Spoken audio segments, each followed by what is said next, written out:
you may be wondering why your program says Bill Watkins is doing this presentation, but I want you to know that Bill took personal offense at Bob Girding's earlier remarks about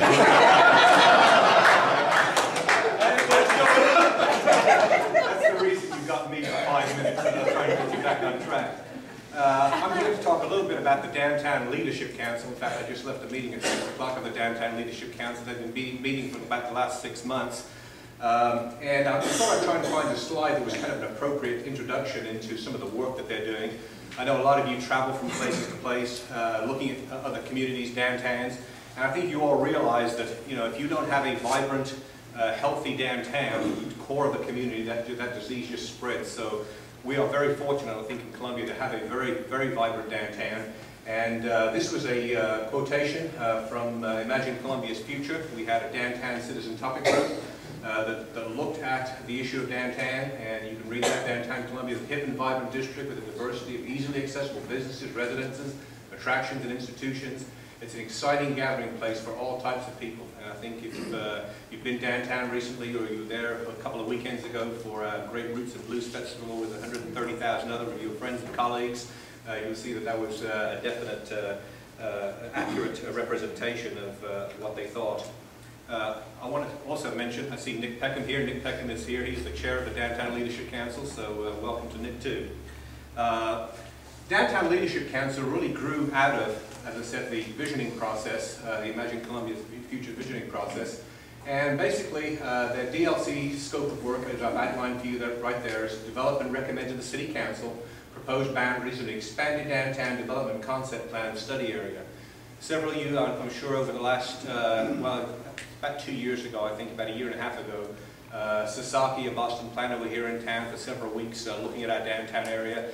And at the very back of the room, I had a couple of display boards, one of them that kind of looked at some of the opportunity zones and kind of a general concept plan that they had for downtown.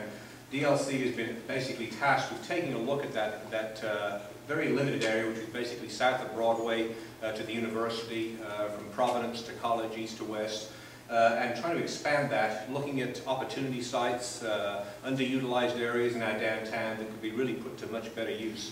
I also have in the very back of the room an aerial photograph that was done last year, June of 2007. It was high-resolution photography. You will see when you take a look at that the amount of underutilized property we have, the amount of surface parking we have, the amount of small businesses located on small plots of land with large amounts of surface parking. Those are great opportunities for building up, as you know.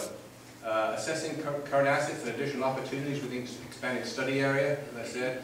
Also advising city staff and consultants on various incentive programs we might use to promote development in the downtown area.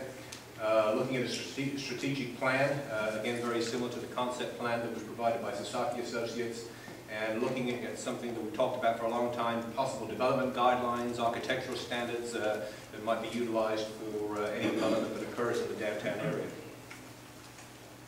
This is, I just put up here just the members of the committee so you can kind of get familiar with them.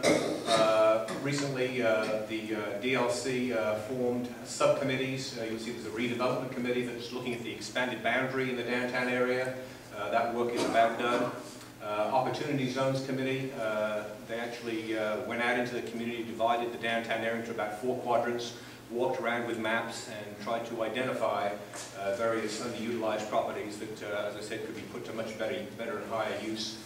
Development guidelines I just mentioned, and finally the strategic plan subcommittee that will actually bring together all of this information that's been gathered over the past few months into a final report.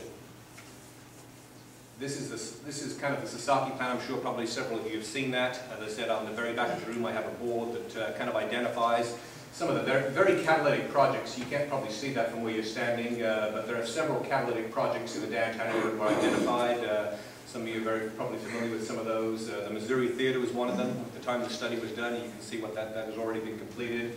Other projects such as the State Historical Society of Missouri, Performing Arts Center for the university, possible convention center, hotel in the downtown area.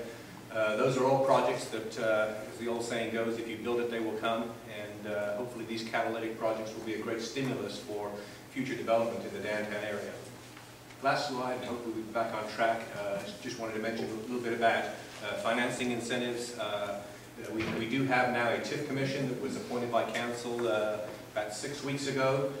Their first meeting will be on October the 29th, and their task is to take a look at some of the development projects, some of the proposals that might come forward. We have a couple in the pipeline right now for possible use of TIF.